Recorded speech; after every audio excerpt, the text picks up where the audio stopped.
megalodon, the biggest carnivorous fish that's ever lived. And it would be so fantastic if I could get this camera onto his back. I'm going to try from the platform, keep the bait ball above, watch the shark, and see if you can get it in a line along here. This is Nigel Marvin.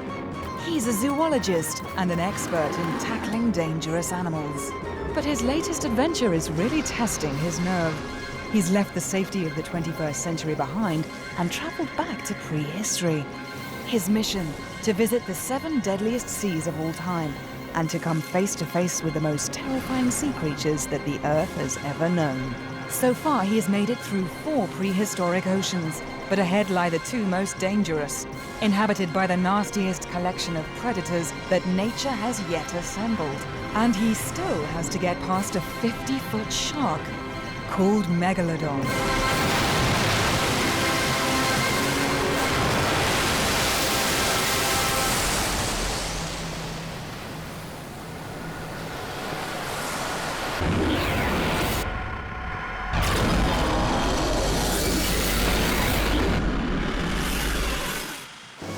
You idiot! Don't move that chum bag till you can see the shark! Winch it up quick!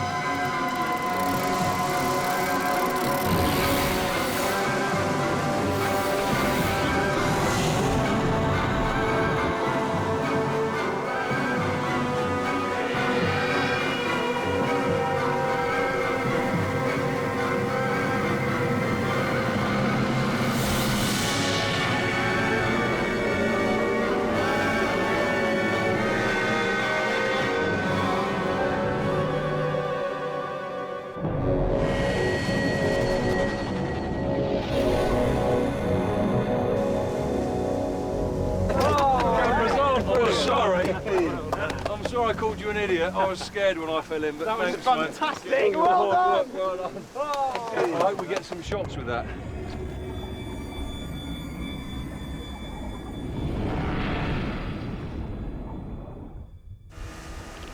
The camera was designed to break away from the shark and pop up to the surface. After a couple of days, we picked up the signal. There it is, look, just ahead of us. Come on.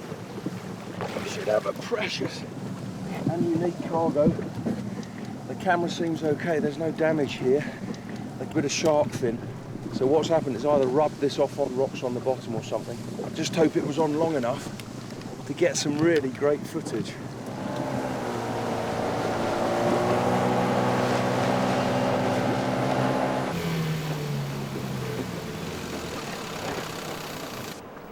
Look, we've got something. The camera's working. This was so exciting. The camera had survived whatever ordeal the shark had put it through. We were in the Pliocene observing a day in the life of a megalodon, and if that wasn't fantastic enough, this happened. It's a silhouette there, look. Whether it's an Odobonosatops or whatever. You see that? And this could be great if we got a kill. He's going down. He is attacking, look. Crikey! Wow! Oh, look. See that again. The footage we got with the shark cam, it's better than I could have ever hoped. It is so unique. Just watch this. The shark, it's down below, there's a shape up there. It's not an Odobonosatops. It's actually a species of whale. The shark's gone down so it can get more momentum when it attacks. It's accelerating now. And the violence of this impact, look at that. The cloud of blood, that's what knocked the camera off. And Megalodon, this is extraordinary. It's a species of shark that actually attacks living whales, and pretty big ones at that. But even this, the ultimate shark, will be unable to defend itself from the coming ice age. As the oceans turn colder, whales with their high body fat will adapt and thrive and move up to the icy polar regions. Meanwhile, Megalodon will be forced to stay in the warmer water around the equator. Deprived of its prey, it will be starved into extinction. It's time for Nigel to leave this, the 3rd most dangerous sea, behind. Next lies the Jurassic. To reach it, he has to travel back from 4 million to 155 million years ago. The Jurassic is right in the middle of dinosaur time, and it's home to some of the most colossal animals ever to live on land, outweighed only by the monsters that live in the water.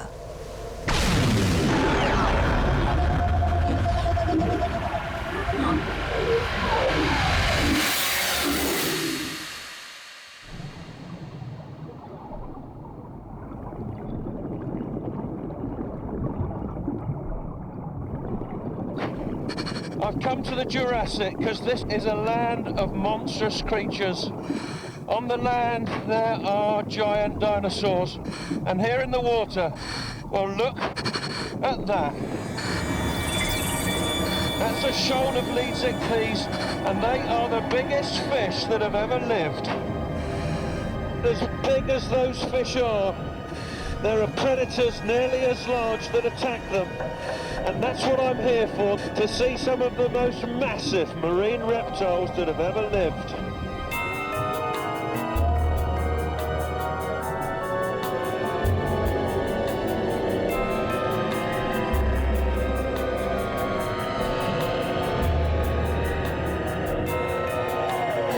And they must be 75 or 80 feet long.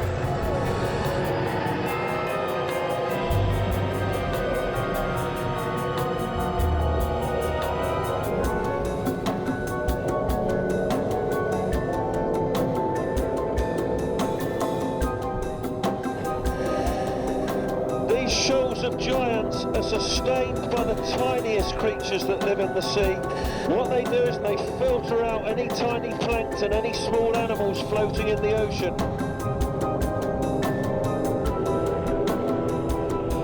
At this time of year though, they're living on their fat reserves, and that really sorts out the healthy fish from the sick ones. You can see over there, there's one that can't quite keep up with the shoal, it's just at the edge there. Already it's attracting some of the smaller predators in these Jurassic seas. And there, over there, Metriorhynchus, you just wouldn't expect that. It's a kind of marine crocodile. It's totally adapted for a life in the sea. Great paddle-like feet, nothing like modern crocs. Look at the tail, there's no armour plating there. This creature has sacrificed defence for speed. Wait, that's just a bit close. Get away!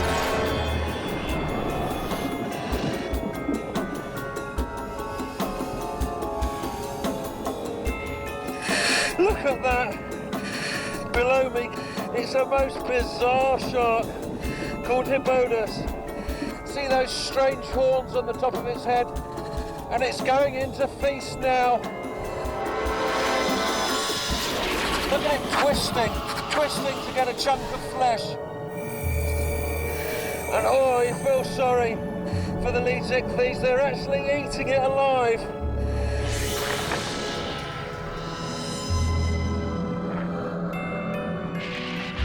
Pretty unnerving being here right next to the shoal. You've got to worry about sharks, marine crocodiles, and I haven't even seen the really massive reptile I've come here for. But I wouldn't have long to wait. No large predators on the first dive, but there's certainly potential prey. This is the injured Leeds-ichthyes that we saw. We're tracking it with an acoustic tracking device, sending sound into the water. It's bouncing back off the injured fish. Not moving very fast, but we need to move to starboard now. Okay. Captain. As we saw on the dive, the injured Leeds-ichthyes, it's already drawing in crocodiles and sharks. And before long, something much bigger, it's bound to come in.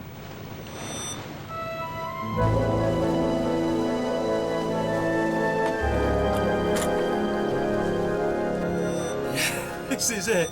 Look, 4 flippers, that short, compact neck. It's approaching the Leeds-ichthyes. It's nearly as big. That is colossal, and I'm sure this is Liopleurodon. It's the biggest carnivorous reptile ever, and it is closing down on the Leeds-ichthyes. We've got to get this. Peter, can you get the pole cam, mate? Quick as you can. It's pretty deep. I'll go and look on the monitor, see if I can guide you. Move to the left a bit, mate. Just this side a bit deeper. Just as I thought, it's a Lipleurodon. Look at those flippers. It's really had a go at the least ichthyes. It's not moving a fin. It must be dead now. We've scared it. It's disappearing into the murk peat. This is fantastic. Well done, mate. Those Lipleurodon are awe-inspiring sea monsters, and it'd be such a thrill to see them under the water. But of course, I'd need some protection, and the technicians and I have come up with this. This is a smell suit. Lipleurodon, they've got a really acute sense of smell, and we're going to use that to protect me. What we do is put a bottle on here, a bottle of noxious chemical, and if the Lipleurodon get too close, if things get a little hairy, I'll switch on this valve. There'll be an explosion of chemicals into the water. The chemical we're using is called putrescine. That's basically essence of rotting reptile flesh, and hopefully that will keep them away from me. So why did we decide on putrescine? Have a look at this. We did some field trials with young Lipleurodon in shallow water. We put the smell suit around a dummy, weighted it down, put it on the bottom, and you can see they're putting squid right in the suit. And that's to actually get the Lipleurodon excited, try to get a feeding frenzy, and see how they'll react to the smell suit. And now it was a matter of waiting. But in the first experiment, inside the smell suit, there was a chemical deterrent that keeps sharks away, and we wanted to see what would happen with these reptiles. They're very, very curious about the squid. See the release of the chemical there? Absolutely no effect at all. You'd have had your head bitten off if you'd been wearing that. The next experiment, we filled the smell suit with putrescine. And let's see what happens here. There's still squid on the dummy. They know it's not a danger to them. Here they come. Here come the Lipleurodon. See that? The putresine's released. Another one comes in, mouth open, just gives it a whack. I hope it doesn't whack me like that. But hopefully that will give me some protection when I go in with the adults.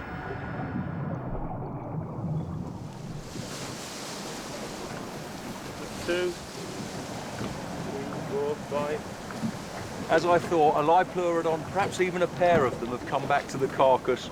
We've lost the light, but that doesn't matter to those animals. They live in a world of smell. We've got light so we can see. It's going to be spooky down there, though. And I'm relying on the smell suit to protect me. The cameraman's got one too. And we'll swing her out.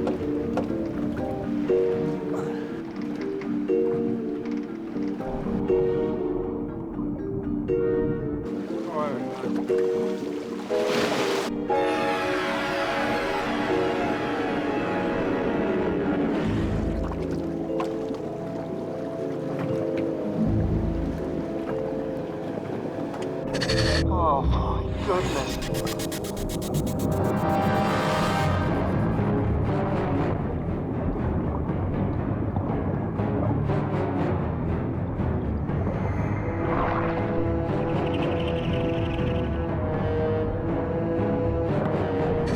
That's enormous.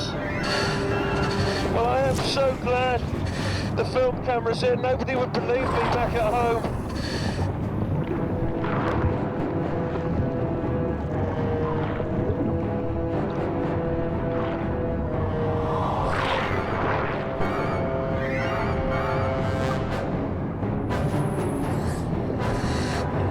That's a cracking view of those teeth. They are so distinctive.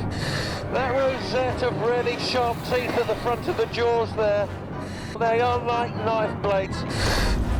They are piling into that fish carcass, slicing through the flesh of that lead ichthyes, and that short neck that helps them too to be more powerful. That's why they can twist off those chunks of flesh.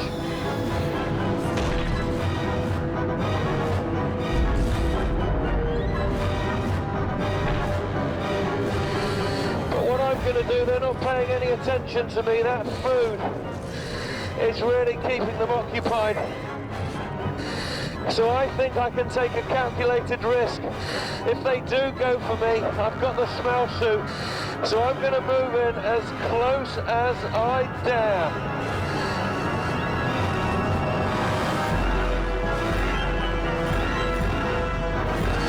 I am just 20 feet away from a feeding frenzy of some really ferocious sea reptiles, but I am petrified watching this.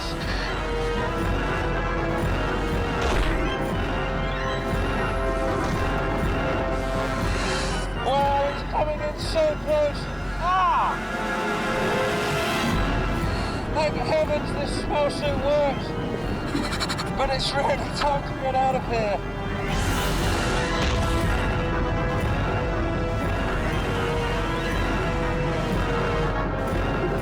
Hold on, Nigel, you're not done yet. That was the second most dangerous sea, which means time to enter Hell's Aquarium, the most dangerous sea ever. It's just a short hop forwards from the Jurassic to 75 million years BC.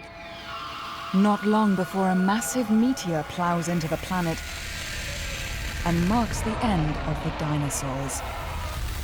That same cataclysmic event will also be the end of most of the sea monsters that we're about to meet.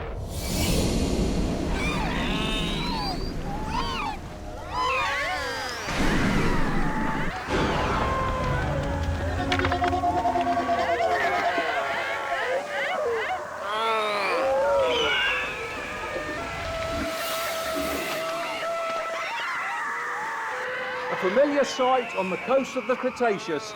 These birds are called Hesperornis. They are so vociferous, it's deafening being right in the middle of a colony. They're flightless like penguins, but they're far from as cute. Look at those dagger-like bills, and inside there they've actually got teeth. But just to hold their own, Hesperornis, they have to be tough. They're around at a time when there are truly awe-inspiring predators. On the land there's T-Rex, and in the water, well, every time Hesperornis go on a fishing trip, they have to enter the deadliest sea of all time.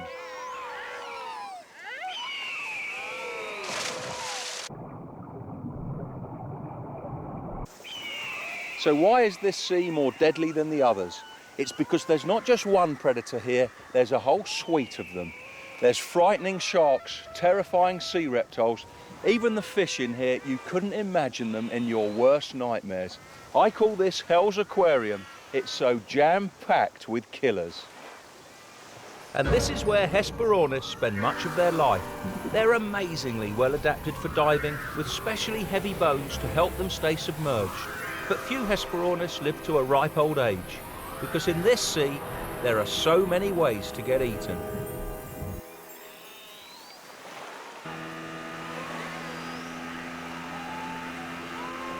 To the right a bit, to the right a bit. Oh my goodness. Keep going right. There's a real blood patch. Pass the periscope, please. With this, I should be able to have a peek into this blood bath. Hard to see what's going on there. It's such a flurry of activity down there. There's a shark gone right in the middle of the feeding frenzy. Don't know what species, there's many sharks in Cretaceous times. What is that? That is one grotesque fish, and that's more like a bulldog than a fish. If the devil kept fish, this would be one of them. Xiphactinus, a predatory fish over 20 feet long. There's a big one coming right at the periscope. It's got a Hesperornis in its mouth. Hesperornis there over 6 feet long, and it's swallowing it down in one go. But there was something else in there that looked familiar, the ominous shape of a mosasaur. These I'd read about. They're the ruling class of marine reptiles in the Cretaceous. Their serpentine shape is no accident, as they're closely related to snakes, but they're far more ferocious and way, way bigger.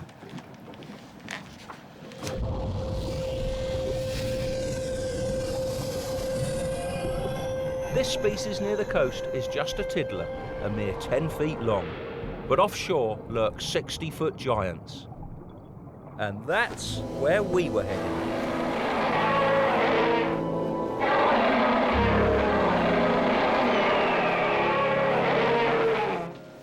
We're going into deeper water on our mission to find giant mosasaurs. We're actually sailing right over the top of Kansas, which sounds weird. This is the map of the US that we're used to seeing, but now in the Cretaceous, it's totally different. Look at that. The central United States are covered by a vast inland sea. I can't dive in that sea. Mosasaurs are much too dangerous. And up here, to give us early warning, the acoustic tracking device.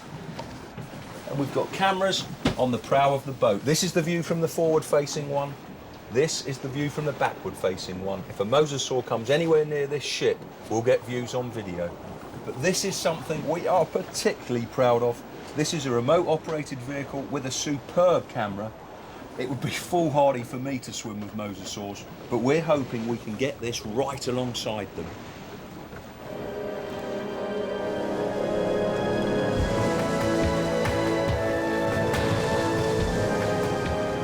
We soon had company.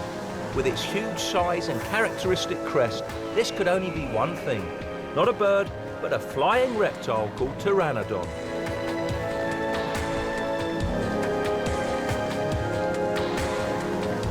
They catch fish in these waters, but this is Hell's Aquarium, so occasionally the fish catch them.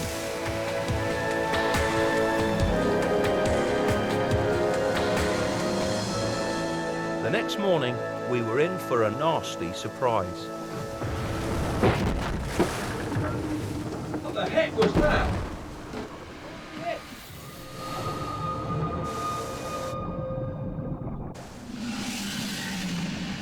We hit something with a tremendous clunk.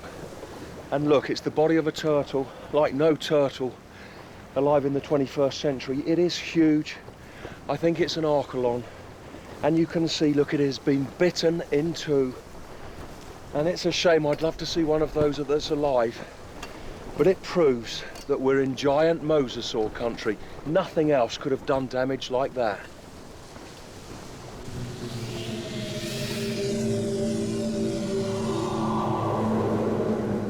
And on we sailed through Hell's Aquarium, watching and waiting for giant mosasaurs.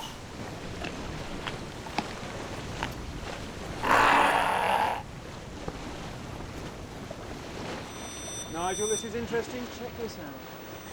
There's creatures, and they are going right under the boat. This could be it.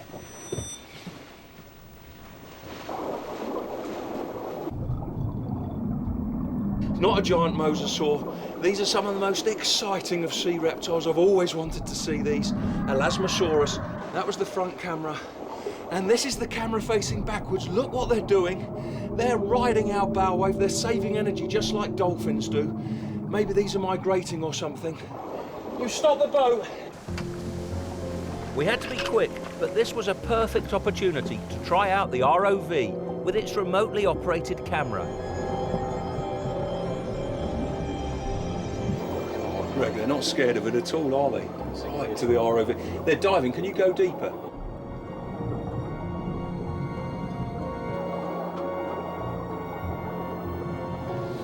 They're coming really close. Look, this one's investigating. Look away. Those small heads on those long necks may be a way to deceive prey. Fish would be frightened by those big bodies, but what the Elasmosaurus can do, they can sneak those heads right in the middle of a shoal and then strike. Gosh, a living archelon, one of those giant turtles. I said that I couldn't dive in this sea, it's just too dangerous, but I've got to get in with that. It's a bit risky going in here, but the ROV should be guarding me, keeping an eye out for any predators lurking around. And I just can't resist a ride on an archelon. And he must come up again for air soon.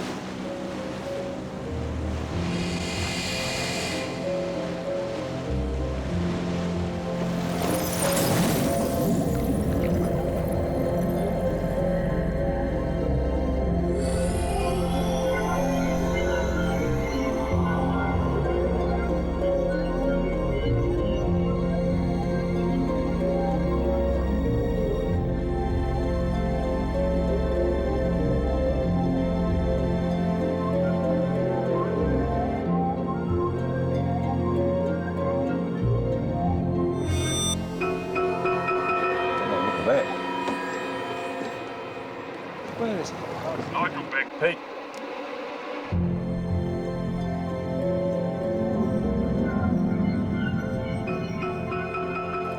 Better get him out of the water. There's something big on the tracker. Okay, we've just got to find him first.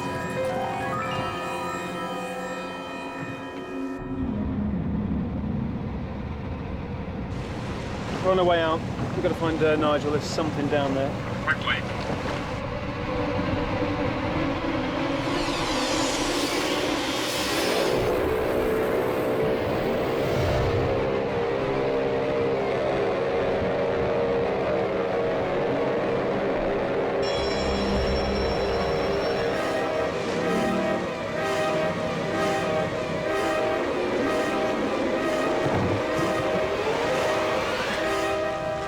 So relieved.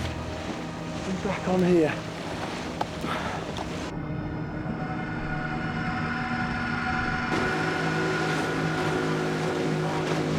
Now tell him we're coming back. Ancient Mariner.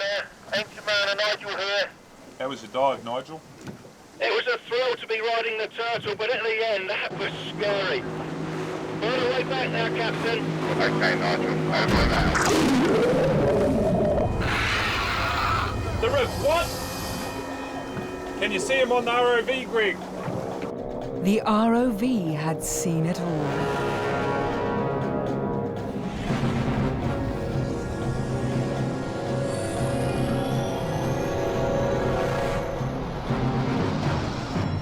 Perhaps mistaking the boat for a turtle, the top predator of the Cretaceous had homed in on the crew.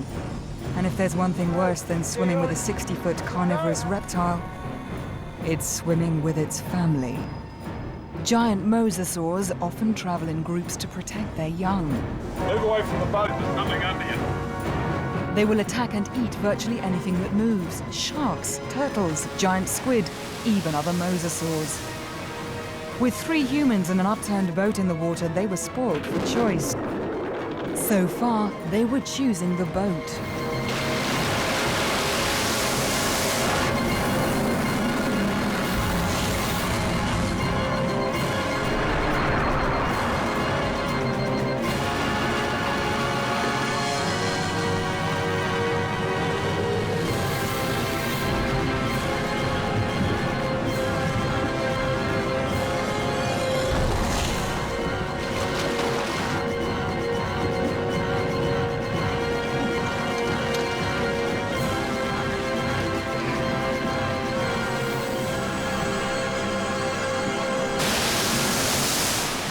Of the 7 deadliest seas of all time, this was the worst. Everyone okay? And the worst was over. That shook me up. There's still blood in the water there as well. Almost.